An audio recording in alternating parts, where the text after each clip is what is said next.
모두가 궁금해하는 데이터의 모든 것을 알려드립니다. 데이터에 미쳐있는 사람들과 함께하는 데이터 이야기, 데이터릭 지금 시작합니다.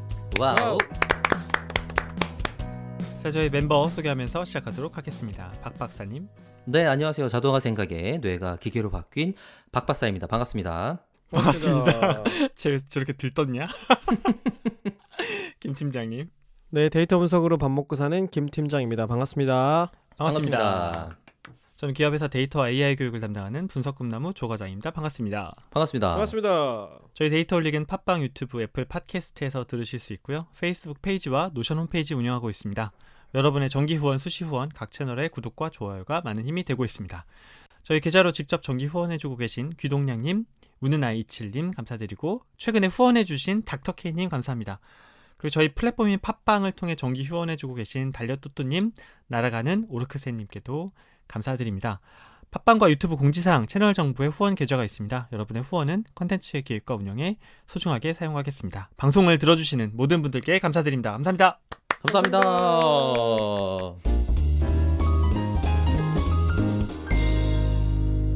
자, 우리 오랜만에 멤버 근황 해보도록 하겠습니다. 준비된 사수부터 앞으로. 안 나와야지. 너 준비된 것 같다. 얘기해봐라. 지금 저희 채널이 방송 나가고 있는 채널이 몇 개 있는데 그중에 저희가 원래 쓰던 오디오 클립이라는 네이버 쪽 채널이 있어요. 오디오 클립. 오디오 클립 맞아요. 네. 근데 네. 그게 권한 문제? 뭐라 그러죠? 네. 소유 이런 문제 때문에 아직 계속 지금 복구를 못 하고 있는 중인데 열심히 고객센터에 이메일로 문의하고 이메일로 받으면서 해결해 나가고 있는 중입니다. 조금만 기다려 주시면 그쪽도 다시 영상 올릴 수 있도록 영상이래. 녹음 올릴 수 있도록 노력하겠습니다. 어쨌든 지금 플랫폼 중엔 팟빵이랑 애플 팟캐스트? 유튜브가 제일 많이 들어오시긴 하는 것 같아요. 그죠? 유튜브로 조금 제가 돌려서 좀 잘 해보면 구글 팟캐스트에서도 볼 수 있을 것 같더라고요. 구글도 팟캐스트가 있죠, 참. 네, 있어요. 근데 그게 RSS로 동작하는 전형적인 팟캐스트처럼 동작해서 유튜브에서 유튜브 재생 목록 갖다가 RSS 만드는 방법이 있거든요. 그거 갖다가 하면 동작할 것 같아서 전에 한번 찾아만 놓고 아직 못했어요. 그래서 그거 하고 뭐 오디오 클립은 업로드 해야 될 것 같고 뭐 그렇게 하면 어지간한 채널에선 다 보시는 게 아닌가 싶네요. 김 팀장은 주변 사람들은 어떤 걸로 많이 들으신다고 이야기를 하던가요? 저는 이제 팟빵을 주로 안내를 해드리기 때문에 거의 대부분 팟빵으로 들으시더라고요. 그렇군요. 네, 그 처음부터도 이제 뭐 제가 페이스북에 홍보를 하거나 할 때도 주로는 팟빵으로 소개를 해드렸죠. 그러니까 아무래도 그냥 오디오 컨텐츠만 듣기에는 팟빵 앱이 괜찮더라고요. 근데 요즘 저희 왜 연락 주시는 분들 보면 영상 잘 보고 있습니다 이렇게 연락 주시는 분이 있잖아요. 맞아요. 네, 그런 거 보면 이제는 유튜브도 확실히 많이 보시는구나라는 생각이 들더라고요. 그렇게 만들고도 유튜브로 보는 거지 생각을 해보면. 그러니까. 팟빵이랑 좀 다른 거는 팟빵은 뭐 옛날 에피소드를 일부러 찾아 듣기 전에는 이게 뭐 위에 뜨거나 하진 않잖아요. 근데 그쵸. 유튜브는 옛날 것도 이렇게 관련된 검색을 하시다 보면 보게 되니까 옛날 영상에도 종종 댓글이 달리더라고요. 그런 차이가 좀 있는 것 같아요. 어쨌든 뭐 저희가 여러 플랫폼을 통해 사랑을 받고 있는데 요즘 제가 최근에 들었던 말 중에 인상 깊은 건 방송이 너무 좋은데 방송이 너무 좋은 거에 비해서 구독자가 너무 적다고 걱정하시는 분들이 많더라고요. 조금 어떻게 부족한 부분이 있겠지. 뭔지 모르겠지만. 아니면 아시지만 얘기 안 하시는 걸 수도 있고. 여러분의 힘이 필요합니다. 각자 한 명씩 10명씩을 더 데리고 와 주십시오. 다단계입니까? 다단계? 그럼 우리가 지금 2만 명이 될 수 있습니다. 다단계 프로젝트 해볼까요? 알겠습니다. 이거 넘어가자. 알겠어요. 네네. 저도 근황이 하나 있는데 뭐 짧게만 말씀드리면 데이터 분석 준전문가 자격 시험에 제가 엊그저께 응시를 했습니다. 와우. 어때요? 성공할 것 같아요? 취득할 것 같은가요? 결과를 나온 거 봐서 만약에 합격을 하면 제가 방송으로 한번 다루고요. 떨어지면 뭐 이거 변별력이 없는 거지 하면서 안 다루고. 제 생각에는 지금 너무 성급하게 이 얘기를 한 것 같아요. 그래요? 붙고 나서 얘기를 했어야 되는데 그렇지 않았다는 거. 아니 떨어졌으면 제가 처절하게 반성하면서 어떻게 하면 좋을 것 같다라는 또 그런 내용을 컨텐츠로 다루지 않겠습니까, 여러분? 아 실패기. 그렇죠. 이렇게 공부하지 마세요 이런. 과연 성공기가 될 것인가 실패기가 될 것인가 주목해 주시기 바랍니다. 제가 아는 조 과장님이라면 붙을 때까지 한 다음에 성공기로 하실 것 같긴 한데. 예리한데? 아니에요. 이번엔 진짜 모르는 상태로 할 겁니다. 오, 좋습니다, 좋습니다. 근데 웃기는 건 제가 시험 응시 일시를 일주일 착각해가지고 에? 하루 공부하고 가서 봤어요. 하루. 아 진짜요? 네. 지금 밑밥 깔고 있는 거야 지금. 떨어질 수 있다 지금. 그래요. 이해해줄게요. 떨어져도. 네. 자, 그럼 멤버 그라운 여기서 마무리하도록 하겠습니다.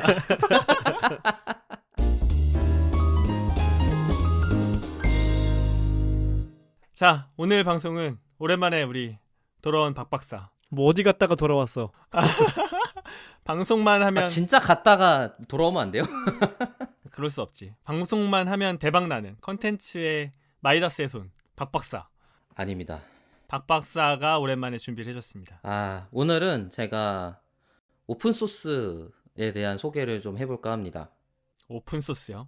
네, 오픈소스를 다루고 있는, 그러니까 저희가 지금 사실 무언가를 만들려고 할 때, 특히 이제 데이터 분석을 한다고 하면 사용하는 도구들이 굉장히 많은 큰 덩어리가 오픈소스예요. 예를 들어서 서버에 올려야 돼. 그럼 서버에 80% 이상이 리눅스로 동작하고 있는데 리눅스도 오픈소스죠. 그 다음에 저희가 사랑하고 있는 R 같은 경우도 오픈소스고, 파이썬도 마찬가지고요. 주피터 노트북도 마찬가지로 오픈소스고, 뭐 오픈소스로 되어 있는 것들이 굉장히 많이 지금 우리 주변을 차지하고 있고, 그걸로 저희가 많은 혜택을 받아서 일을 하고 있어요. 일도 하고 있고, 그것 때문에 여러 가지 장점을 누리고 있죠. 근데 이제 이게 무엇이냐라는 걸 좀 알고 사용할 수 있으면 좋겠다라는 생각이 들어서 이번에 제가 주제로 삼게 됐고요. 그리고 김 팀장도 그 R이 오픈소스인 거에 대해서, 오픈소스의 생태계나 문화인 거에 대해서 많이 예찬을 했었기 때문에 그게 왜 그런 거냐, 배경이나 근저에는 무엇이 있는 거냐, 이런 것들을 좀 얘기할 수 있으면 좋겠다라는 생각이 들어서 주제로 갖고 와봤습니다. 좋네요. 박 박사 오픈 소스라는 그 컨셉 자체를 굉장히 사랑하죠. 항상 예찬을 하잖아요, 그죠? 맞아요. 제가 또 오픈소스를 좋아하는 이유는 한 사람이 하면 다른 사람들은 그걸 할 필요가 없다가 굉장히 너무 마음에 들어요. 누군가 삽질을 한 명이 하면 다른 사람들의 삽질은 안 해도 된다. 그죠? 그러면은 공공의 시간이 이익이 발생하잖아요. 그리고 그렇죠. 오픈소스 때문에 어떤 산업 분야가 굉장히 크게 성장한 케이스가 있는데 그게 대표적으로 딥러닝이에요. 그렇죠. 딥러닝의 폭발적인 성장은 이 오픈소스와 오픈 데이터에 있거든요. 그러다 보니까 이게 무엇인지에 대한 접근이나 이해가 있을 때 조금 더 그 사람들이 이런 거구나라는 받아들이기 좀 좋은 부분이 있지 않을까라는 생각이 들어서 오늘 준비를 했고요. 또 준비했다는 얘기를 또 했네요. 오늘 왜 이렇게 말을 반복적으로 하지? 박 박사 그걸 왜 새삼스러워 하는 거죠? 아니에요. 이렇게까지 그러진 않았어요. 이제 인지하기 시작했나? 전에도 그랬는데. 자, 그러면 차근차근 한번 들어가 보도록 합시다. 오픈 소스가 도대체 뭔지. 좋습니다. 오늘 오픈소스에 대해서 얘기를 하려고 할 때 그냥 오픈소스가 성공하고 있다는 얘기를 먼저 하고 싶어요. 아까 말씀드린 것처럼 딥러닝이 오픈소스가 아니면 이렇게까지 산업계 자체가 성장하지 못했을 거다.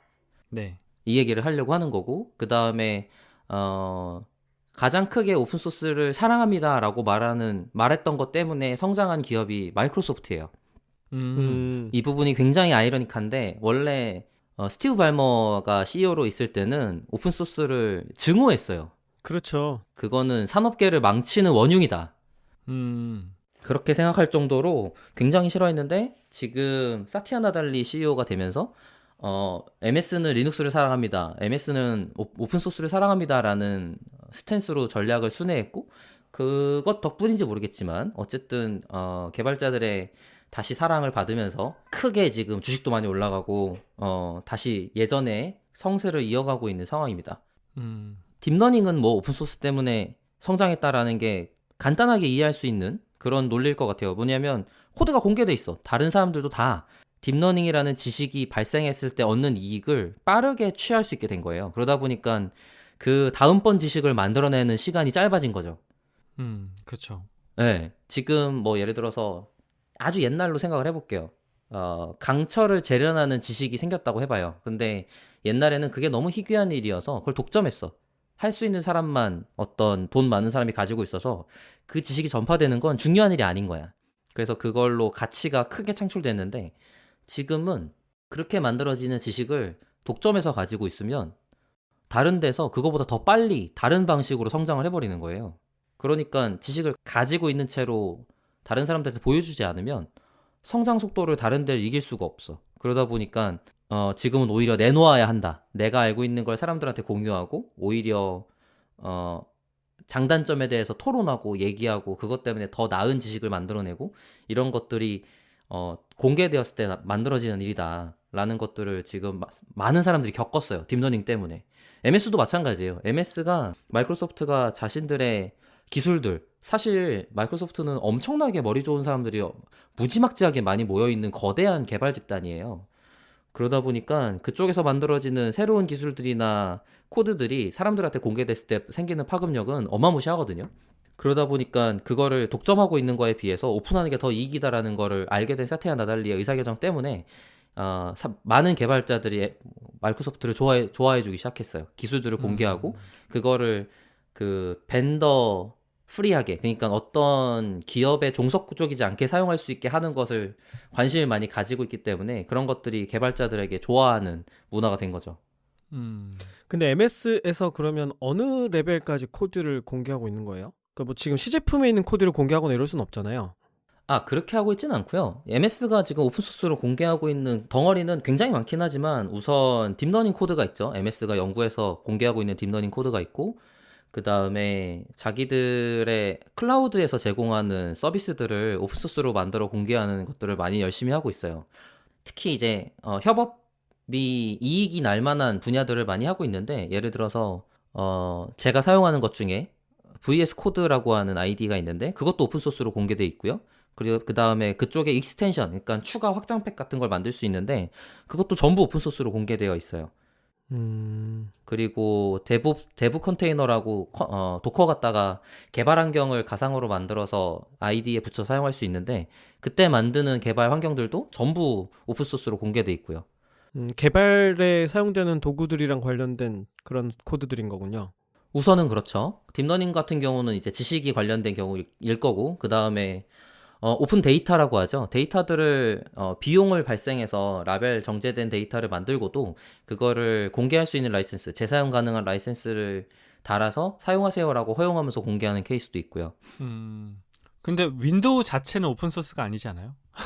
맞아요. 지금 윈도우 10이라고 하는 거는 코어 쪽은 다 오픈소스가 아닌데 그 이후에 주변부로 사용할 수 있는 많은 도구들은 오픈소스로 공개돼 있어요. 예를 들어서 윈도우 터미널, 이번에 새로 만든 터미널은 오픈소스로 공개를 했고요. 그 다음에 WSL, 그러니까 윈도우에서 리눅스를 사용할 수 있게 만든 커널이 있는데 그것도 캐노니컬, 우분투를 만드는 오픈소스 기업이 있는데 그쪽 기업이랑 같이 협업을 해서 윈도우에서 리눅스를 돌릴 수 있는 걸 만들고 있어요. 그것도 오픈소스로 공개되어 있고요. 윈도우 쪽에서 점점 하나하나씩 오픈을 하고 있는데 대표적으로 최근에 오픈하려고 노력하는 것 중에 하나는 파일 시스템이라 그래서 하드디스크에 저장하고 다시 불러오고 하는 거를 파일 시스템이라고 하거든요. 근데 윈도우 파일 시스템이 굉장히 고기능, 고속의 엄청 고급 기술들이 많이 들어가 있어요. 그거를 오픈소스로 공개를 했어. 그래서 그게 리눅스에 이식하기 위해서 많은 사람들이 지금 노력을 하고 있어요. 그러면 리눅스 시스템 전체의 성능이 급격하게 향상이 되는 거죠. 아니 그게 리눅스 쪽에서도 개발되어 있는 시스템이 있었을 텐데 그것보다 MS께 성능이 더 좋았던 거예요? 그죠. 리눅스 쪽도 파일 시스템이 굉장히 여러 개가 있어요. 그런데 이제 메인으로 잘 광범위하게 퍼져 있는 시스템이 하나 있는데 그거에 비해서 훨씬 좋은 성능을 가지고 있는 시스템이 있는 거고 그리고 그 기술들이 이제 이식하기 위해서 노력을 하는 거지 완전히 전환한다 이런 레벨은 아닌 걸로 알고 있고요. 파일 쓰기, 읽기 뭐 이런 거랑 관련된 기술이란 말이죠. 그쵸. 쓰기, 읽기, 뭐 검색하기 이런 거죠. 그게 윈도우에도 들어가 있는 거고? 윈도우에 당연히 있어야죠. OS의 일종이니까. 그런데 제 윈도우 탐색기는 왜 이렇게 느리죠?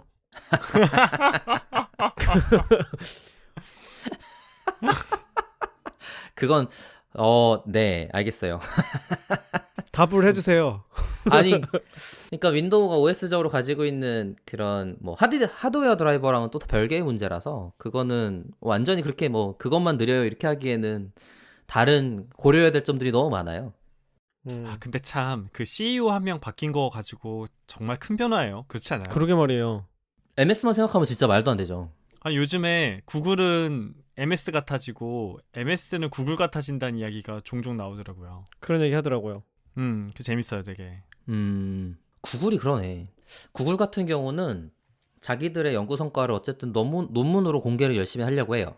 음, 네, 그래서 그 중에 대표적으로 오픈소스화 돼서 사람들한테 성공적으로 안착돼서 오픈소스 생태계가 형성된 게 하둡, 음, 그 다음에 쿠버네티스예요.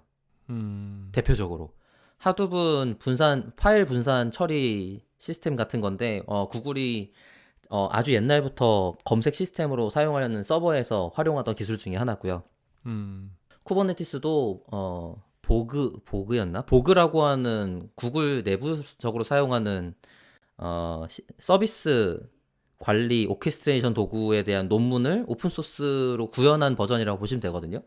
그러다 보니까 구글도 이제 그런 지식적인 기여를 굉장히 많이 한 거고, 지금 쿠버네티스는 아예 쿠버네티스 재단, 클라우드 네이티브 컴퓨팅 파운데이션이라고 하는 그 재단에 오픈소스들이 기여가 돼서 그쪽에 회사들의 후원들을 받으면서 운영되고 있어요.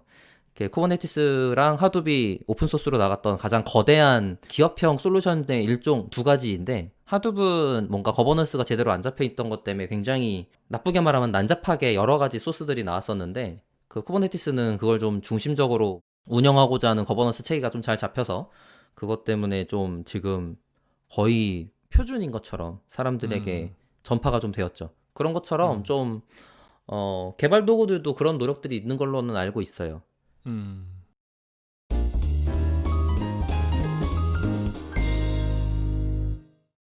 자, 이제 저희가 개론에 대해서는 막 다루고 있는데, 혹시 그 오픈소스가 대체 뭐길래 쟤들이 이런 이야기를 하고 있나라는 분들이 계실 수 있잖아요. 그래서 그 혹시 이 오픈소스에 대한 개념을 처음에 바로 이해하기가 좀 힘들면 우리 방송 중에 뭘 듣고 오면 좋을까요? 브릿지하고 가려고 했는데 나 그냥 네. 바로 얘기를 하면 네. 제가 그 박박사와 떠나는 컴퓨터 여행 1편에 네. 개발 언어의 종류 같은 걸 소개하는 내용이 좀 들어가 있어요. 네, 그래서 그거를 좀 아시면 그 다음에는 소스 코드가 뭔지, 소스 코드를 공개하는 게 왜 중요한지를 제가 지금 설명해 드릴 건데 네. 배경을 알고 들으시면 좀 도움이 됩니다. 그렇군요. 네, 제가 우선 급하게만 서머리를 좀 해보면 컴파일 언어라는 게 옛날에는 있었고, 컴파일하면 기계어를 만드는데 그건 사람이 읽을 수 없다. 근데 컴파일한 기계어로 만들어진 바이너리 파일은 실행 파일인데, 그렇게 해서 실행만 시키는 프로그램이 있는 상태에서 사람들한테 공유를 하고 있었단 말이죠.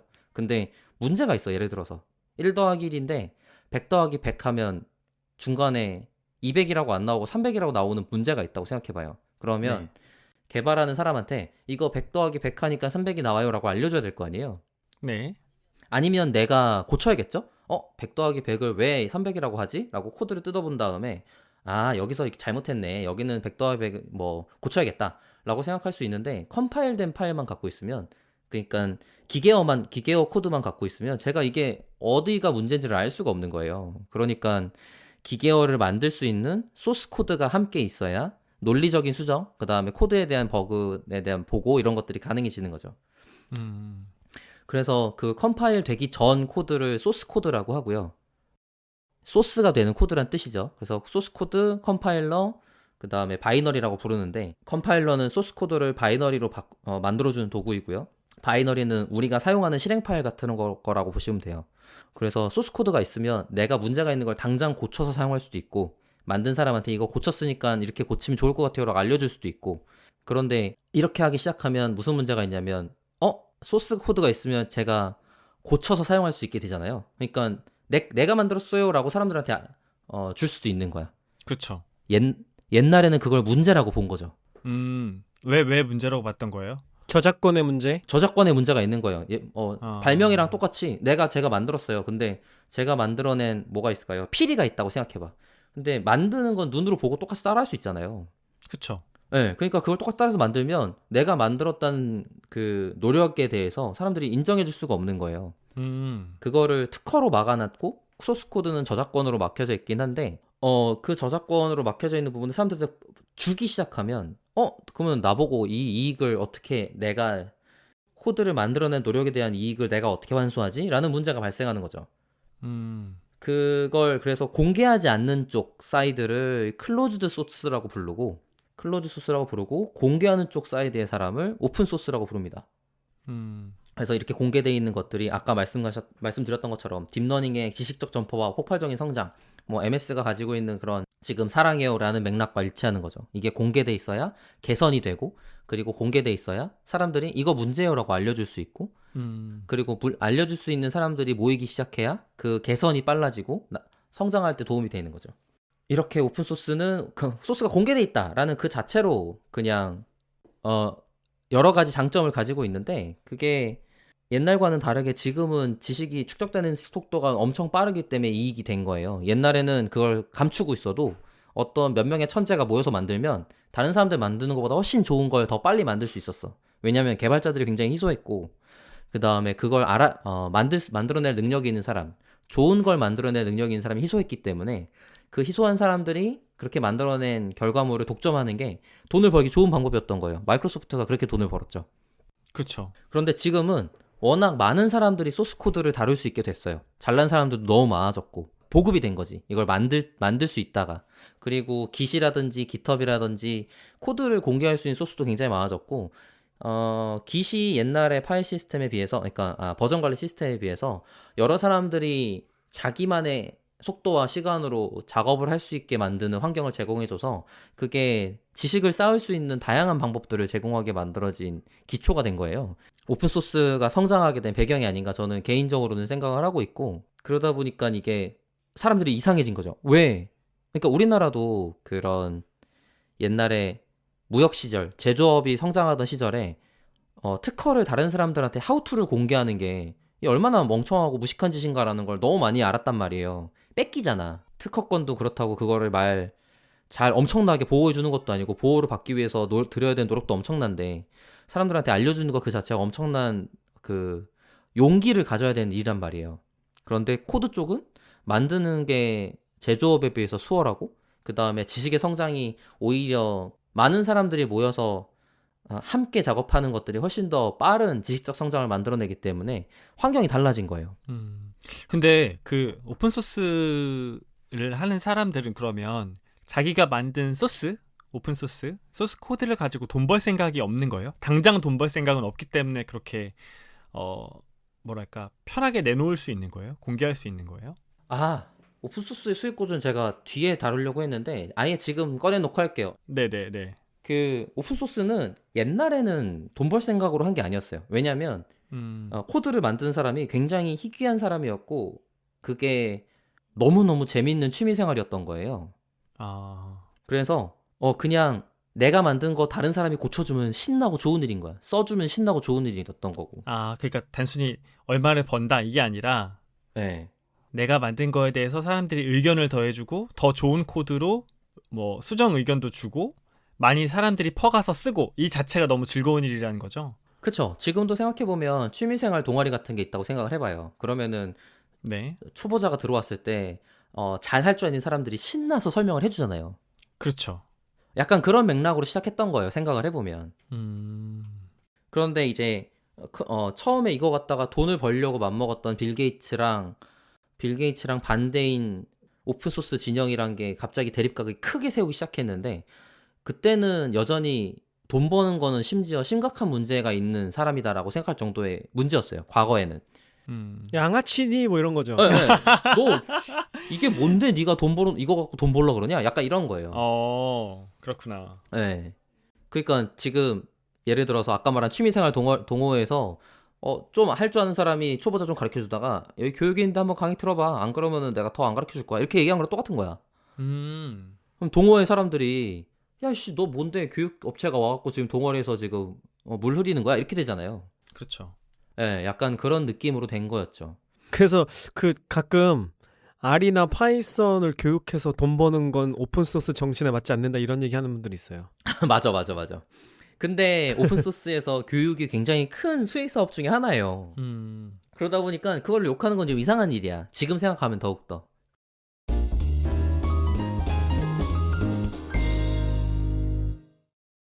그래서 제가 오픈소스 수익 구조는 두 개로 크게 나눠 볼 건데, 하나는 개인이 벌 수 있는 방법, 그 다음에 기업이 오픈소스로 유지할 수 있는 방법에 대해 소개해 드리려고 해요. 오픈소스라는 게 결국에는 아무리 그래도 뭐라 그러면 좋을까요? 지속 가능해야 되잖아요. 내가 돈 벌었고 살아야지, 취미생활 말고는 감당이 안 될 거 아니야.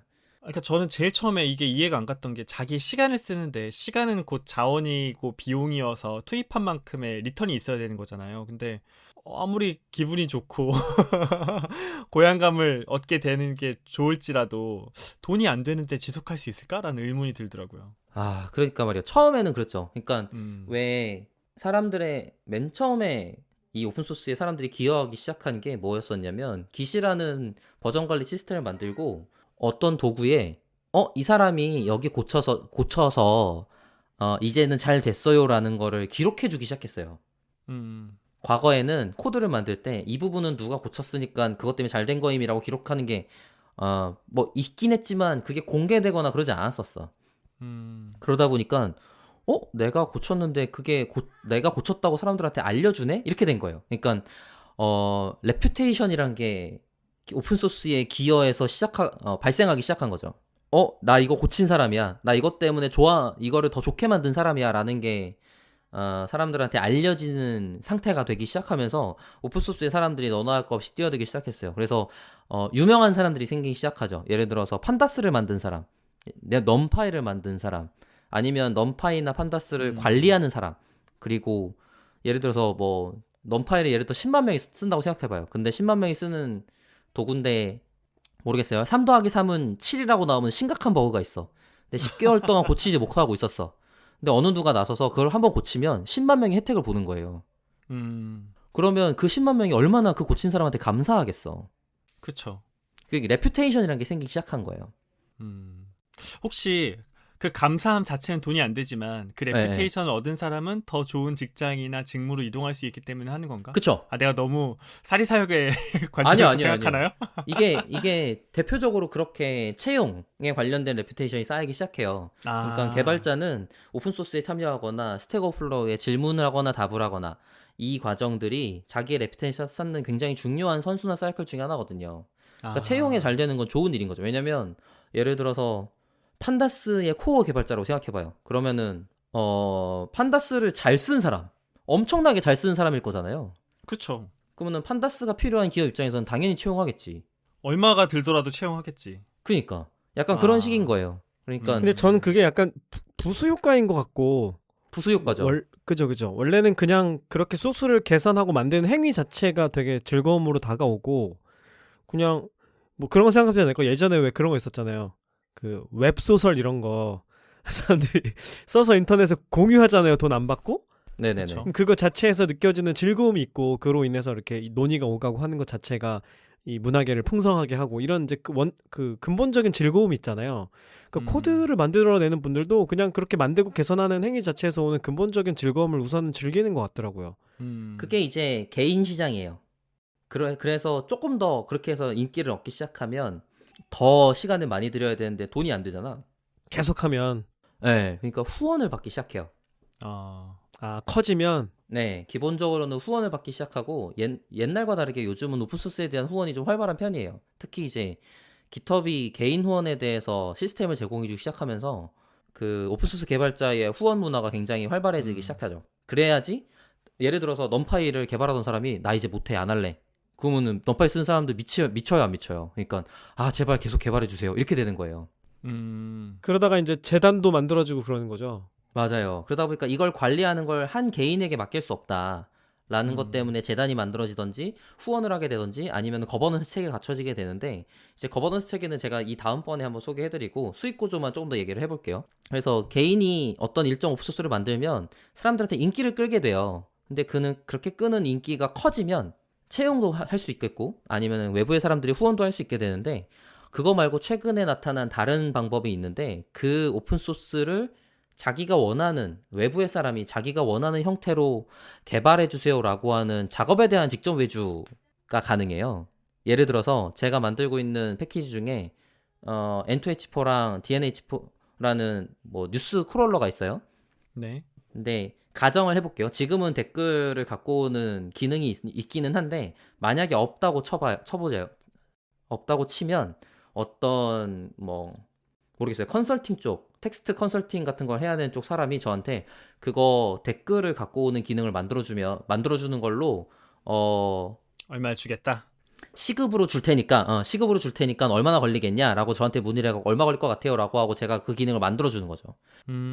그러면 그 오픈소스 관리하는 사람한테 돈을 주고 자기가 원하는 방향으로 더 개발할 수 있도록 모티베이션을 제공하는 거예요.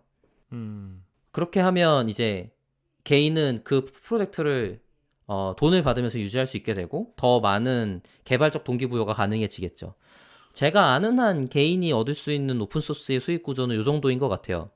그러니까 어디에 특화된 그런 프로젝트를 하게 되는 거군요. 그렇죠. 기존의 기술을 응용해서. 네네. 아예 그걸 할 줄 아는 거를 알기 때문에 프로젝트 의뢰가 들어올 수도 있고요. 근데 이제 이걸 유지한다라는 전제 조건 하에 생각해보면 이 세 가지가 가능할 것 같고, 그러다 보니까 채용이라면 그걸 계속 회사에서 해주세요. 그리고 아예 프로젝트 자체를 인수할 수도 있어요. 개인이 운영하고 있는 프로젝트인데도 그 자체를 인수해서 회사에서는 이 프로젝트를 내가 우리 거야라고 이름을 박아서 마케팅에 사용하는 사례도 있어요. 그러니까 오픈소스 프로젝트를 통째로 사가는 거예요? 네. 오. 그 대신 개발자한테 내가 월급 줄 테니까 계속 개발해. 대신 이거는 우리 거야. 이렇게 하는 거지. 아니 오픈소스는 계속 유지를 하면서? 오픈소스는 유지하면서. 오. 왜냐면 그렇게 하면 회사 이름에 달린 채로 그 프로젝트가 운영이 될 거잖아요. 그러니까 그 홍보 효과를 누리는 건가요, 회사는? 그쵸. 홍보 효과가 있죠. 기술 홍보 효과. 뭐가 있을까요? 비슷한 게 뭐가 있을까? 예를 들어서 로봇을 만드는 OS가 오픈소스가 만약에 있다고 해봐요. 로봇을 컨트롤하는 프로그램이 만약에 있다고 치자고. 근데 내가 로봇 제조업을 하는 기업이에요. 그러면 그 오픈소스 사. 그러면 오픈소스 쓰는 사람은 우리 기업에서 만든 오픈소스를 사용한다는 사실을 알고 있으니까 아주 타겟이 잘 되는 마케팅 방법 중에 하나인 거예요. 예전에 왜 그 MS에서 네. R과 관련된 회사를 하나 인수한 적 있었잖아요. 그래서 MSR 만들어지고 그것도 같은 원리겠구나. 그쵸. 그러면은 이제 그게 레볼루션 R이었나요? 그때 그 맞아요. 레볼루션 R 맞아요. 레볼루션 어널리틱스 이런 이름이었는데 제 기억에 그 회사가 기업에서 사용하는 R 사용자를 특별한 타겟으로 하는 회사였단 말이에요. 그러다 보니까 MS 입장에서는 기업 고객 중에 분석가로서 일을 하고 싶은 사람은 MS의 도구를 사용했으면 좋겠다라고 생각한다면 그쪽을 사서 인수해서 아예 그 이름도 거기는 네이밍도 바꿨었죠. 팀은 그대로 유지하면서 그러면서 오픈에 대한 전략을 취하고 있었었는데 그런 것들이 이제 MS에 MS 거 쓰면 좋아. 저희도 생각하고 있잖아요. MSR이 성능이 훨씬 좋다는 인지가 있잖아요. 그게 확실히 지금 생각해보니까 홍보 효과가 있었네요. 그러니까 MS가 그쵸. 적극적으로 R을 도입한다는 걸 우리가 그 일로부터 알게 된 것이니까 그쵸. 본격적으로 기술을 개발하려고 하는구나 이런 게 이제 R 사용자들 사이에서 알려진 거니까 확실히 홍보 효과가 있었네요. 클라우드에도 실제로 MS 애저를 사용할 때 쓰는 R 코드들이나 R 코드로 바로 컨트롤하는 도구들이 뭐 엄청나게 많아요. 그런데 그 기업을 인수함으로써 그런 것들을 간접적으로 홍보하는 효과를 같이 누리게 되는 거죠. 그러니까 기업을 돈 주고 산다라는 문제가 아니고 마케팅 비용을 쓴다라고 생각하면 좋을 것 같아요. 일단 R 사용자들은 그 사실을 대부분 알게 됐을 테니까. 그죠. 그럼 그 중에서 이제 그럼 MS 제품을 쓰는 게 오히려 효율적으로 R을 사용해서 일하는 방법이겠다 이렇게 생각하면서 MS의 유료 서비스들을 이용하기 시작하고 뭐 이런 일들이 벌어질 수 있겠네요. 그렇죠. 그런 게 가능한 거죠. 음. 그리고 이제 이거는 개인 레벨의 프로젝트. 그리고 조금 전에는 이제 레볼루션 어널리틱스 같은 경우는 이제 기업이었고 기업의 사례를 설명해 드릴 텐데 그게 아마 대표적인 인수의 케이스일 것 같아요. 그리고 기업이라고 하더라도 여전히 후원을 받아서 운영하는 케이스들이 있어요. 왜냐면 이게 이건 지금 제가 말하는 것들은 거의 다 단계에 가까워요. 그러니까 개인이 만든 프로젝트가 있어. 근데 처음에 먼저 사람들한테 인기를 끌 정도로 성능이 좋거나 사용하기 편하거나 뭐 이런 것들을 제공해주지 않으면 커뮤니티나 사람들이 안 모여요. 이거는 약간 마케팅이나 커뮤니티 만드는 거랑 똑같거든요. 오픈 소스는 쓰는 사용자층을 얼마나 많이 모았는가가 굉장히 중요한 매트릭 중에 하나란 말이에요. 매트릭이라고 표현하는지는 모르겠지만 그래야지 그게 돈을 더 벌 수 있을지 아니면은 사람들이 그걸 가치 있다고 판단할지 이렇게 되기 때문에 기업 사이즈로 커지고 나서도 후원을 받아야 되고 대표적으로 오픈소스 갖다가 돈을 버는 기업은 뭘 하냐면 컨설팅, 교육, 유지보수 계약 이런 걸로 운영하는 케이스가 있어요. 오픈 소스를 사용하는 걸 도와주고 돈을 받는 거군요. 그쵸. 오픈소스 자체는 친절하지 않으니까 왜냐면 굉장히 리소스가 적은 상태에서 만들어지는 결과물들이잖아요. 그러면 R도 그렇게 돈을 벌어요? 그런 회사들도 있죠. R 후원 받죠. 네, 그리고 R로 컨설팅 하는 것 때문에 돈을 버는 회사들이 있어요. 우리나라에도 있잖아요. 그렇죠. 그러다 보니까 이제 오픈소스의 유지보수로 돈을 버는 BM이 가능하다. 비즈니스 모델이 가능하다는 걸 처음 보여준 데가 레드햇이라는 회사예요. 레드햇. IBM이 인수한. 맞아요. IBM이 인수했나? 맞죠, 그죠? 리눅스 자체적인 리눅스를 가지고 있고 그거에 대한 유지보수와 교육을 담당하는 회사예요. 그래서 레드햇이 아예 그리고 유료 모델도 따로 판매하고 유료용 리눅스도 판매하고 그 무료 리눅스에 대한 컨설팅도 진행하고 컨설팅 교육 그다음 유지보수 같이 담당하고 있어요. 그러니까 리눅스라는 애가 나 쓰고 싶은데 어떻게 해야 되지? 모르잖아요. 그러면은 나 전문가요. 가서 해줄게요. 너 전문가인지 어떻게 알아? 내가 만들었는데 이렇게 되는 거지. 네. 제가 만든 건 그래서 오픈소스를 처음에 만들어서 기업이 이제 돈을 벌 때 가장 좋은 방법이 자기가 만든 걸 사람들이 많이 사용하고 많이 사용하는데 더 전문적으로 쓰고 싶은데라고 할 때 직접 질문하러 오는 케이스인 것 같고요. 최근의 사례는 이제 클라우드에 올려서 서비스하는 케이스가 많아지기 시작했어요. 예를 들어서 데이터베이스야. 그러면 데이터베이스를 설치해서 사용하는 건 무료예요.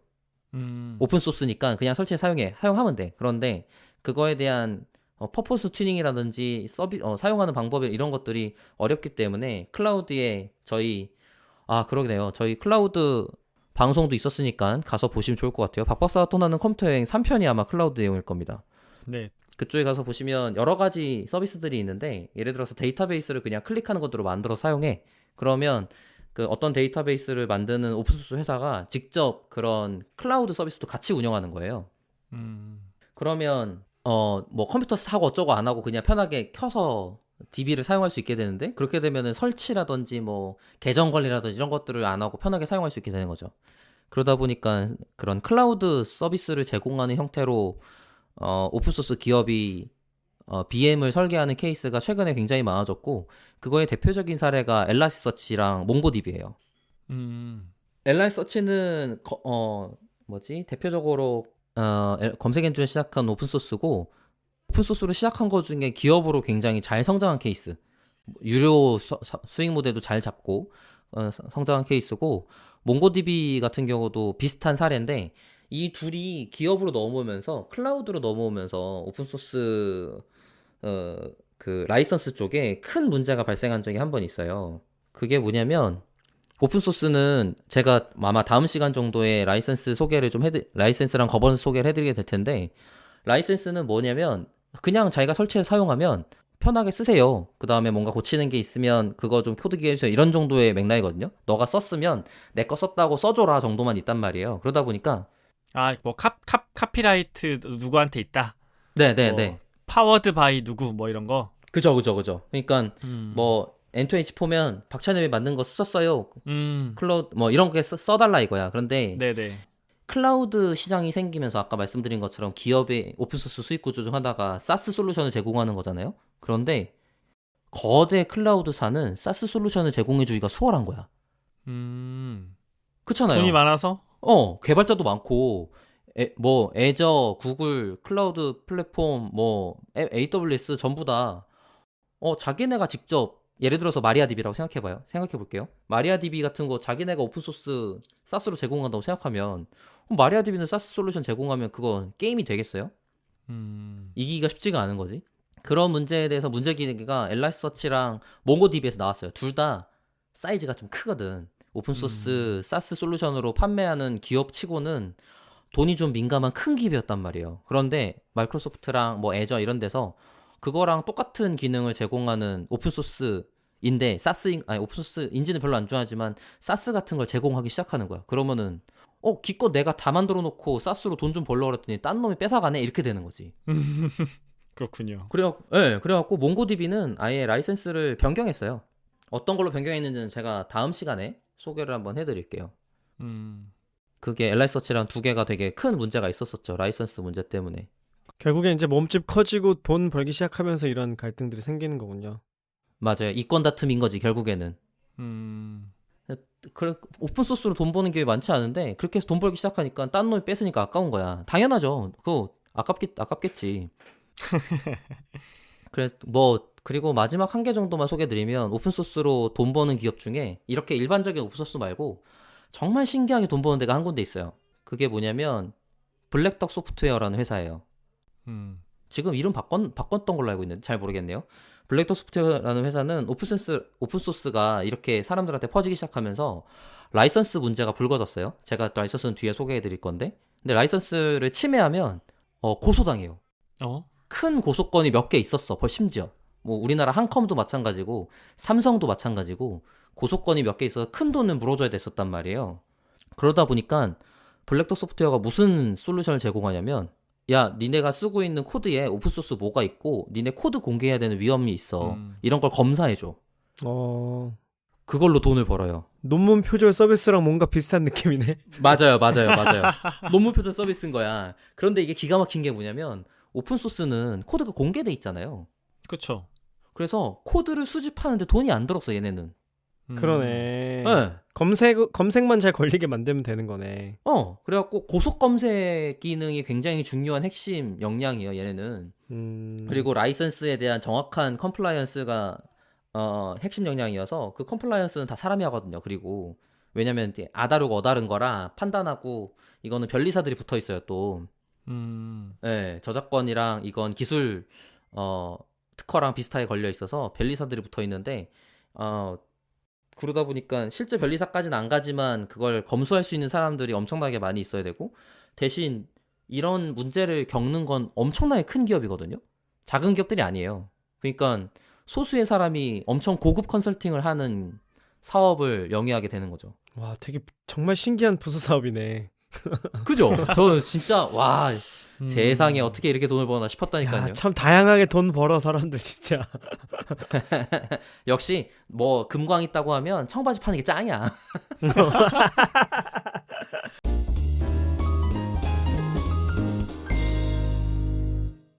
박 박사님 이제 오픈소스에 대한 이야기를 쭉 해주고 계신데 아마 이제 내용이 좀 많다 보니까 한 회에 다루지는 못할 것 같고 이 정도에서 요약을 좀 해주시고 다음 방송에서 또 추가로 다뤄봐야 될 것 같아요.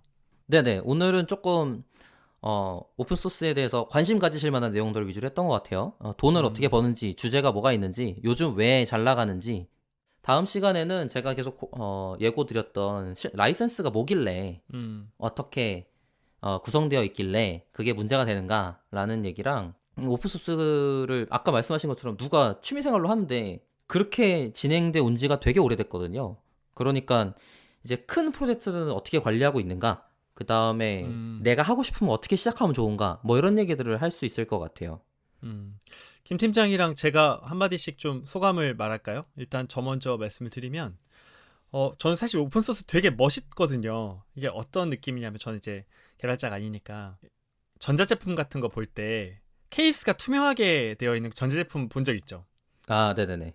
약간 그런 사이버펑크? 거잖아요. 우리는 설계도 다 공개할 거야. 우리는 이 정도 실력은 돼. 니들이 아무리 우리 설계도를 가져가 봤자 똑같이 따라 못해. 막 이런 힙한 느낌 있잖아요. 아, 자신감의 증거다. 그러니까 너무나 멋있는 거야. 그 자신감이. 그리고 지금까지는 오픈소스라는 게 진짜 좀 여유 있고 뭐랄까 돈 많고 기업 입장이라면 돈이 많고 그런 사람들만 오픈소스에 기여하고 활동한 줄 알았는데 오늘 박 박사님 이야기를 들어보니까 이 개발 생태계 혹은 뭐 딥러닝이나 뭐 데이터 사이언스 이런 생태계에서의 실력자는 곧 오픈소스 기여자다. 그러니까 이제 사실은 오픈소스 기여자가 되는 게 잘 나가는 길이고 결국은 자기 일만 막 하는 것보다는 계속해서 오픈소스 생태계에서 활동하고 기여해서 소위 인싸가 되는 게 결국 자기 자신을 위해서도 좋은 일이기 때문에 이게 더 발전하지 않았나라는 생각을 해봤습니다. 김 팀장님은 어떻게 들으셨어요? 네, 저는 일단 오픈 소스를 만나고 제 인생이 달라졌어요.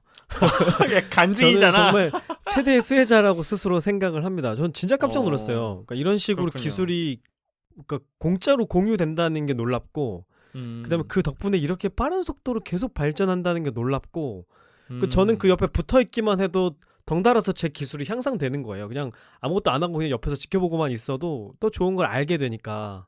그래서 저는 뭐 분석 방법론을 익히고 이런 것도 중요하지만, 뭐 R이나 파이썬 같은 툴을 익히는 것도 중요하지만, 이 오픈 소스 문화를 같이 향유하면서 일하는 방법 이런 걸 아는 게 인생에서 되게 중요하다고 생각을 해요. 그래서 항상 뭐 강의를 하거나 사람들을 만나서 이런저런 얘기를 할 때 오픈 소스의 세계에 입문하시기를 항상 강권하고 있습니다. 이거를 강권. 오픈 소스를 알고 모르고는 정말 인생을 살아가는 방식이 많이 달라지는 것 같아요. 그러면 그렇게 도움을 많이 받은 김 팀장은 오픈소스 생태계에 어떤 기여를 하셨습니까? 제가 만든 모든 코드를 다 깃허브에 공개하고 있죠. 아 그렇군요. 잘 넘어가는구만. 오, 이게 뭐 하나 핵심적인 했어. 오픈 소스의 정신 아니겠습니까? 뭐 하나 했어. 알겠습니다. 네, 제 책에는 모든 코드와 이런 것들이 다 공개가 아니 되어 난 있죠. 뭐 수입의 몇 프로를 기여했다고 한 줄 알고. 네, 아, 알겠습니다. 수익의 몇 프로는 저희 집 냥이분들에게 이게 가장 큰 이 세상을 위한 기여가 아닐까. 아, 그렇군요. 알겠습니다. 그러면 오픈소스 첫 번째 에피소드는 여기서 마무리하도록 하고요. 나머지 이야기는 이제 박 박사님과 함께 다음 방송으로 다시 찾아뵙도록 하겠습니다. 마칠까요? 네. 네, 그럼 저희 데이터홀링은 더 좋은 콘텐츠를 가지고 다음 방송으로 다시 인사드리겠습니다. 감사합니다. 감사합니다. 감사합니다.